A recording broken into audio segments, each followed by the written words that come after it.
Election అంటే ఏంటంటే నువ్వు ఒక సరైన అధికారిని సూచిస్తున్నావు.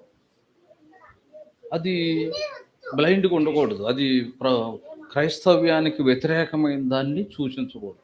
ఆ కోణంలో ఆ ఉద్దేశం కొరకు మాత్రమే తెలియజేస్తున్నాం. కాబట్టి పరిచర్య అనుకూలం చూడు, చాలా భయంకరమైన ఎజెండాస్ ఉన్నాయంట. హిందూ దేశంగా మార్చాలి, రాజ్యాంగం తీసేయాలి, తర్వాత చర్చిలన్నీ చాలా వరకు రికగ్నైజ్డ్ కానీ మూసేయాలి, ఇళ్లలో చర్చి పెట్టకూడదు. అదివరకు ఎప్పుడన్నా ఉందో అసలు ఆంధ్ర సైడ్ వస్తుందని నేను అనుకోవాలి. కొద్దిగా సౌండ్ ఎక్కువ చాలు, ప్రతి ఒక్కడు వచ్చి వాల్యూమ్ తగ్గించండి దాంట్లో. కాబట్టి ఈ పరిస్థితులు దృష్టిలో పెట్టి ప్రార్థన చేయండి. ఒక రకంగా ప్రభువు రాకడ ఆలస్యమైతే కొంత సువార్తకు మళ్ళీ విరివిగా ద్వారం తెరవబడాలి.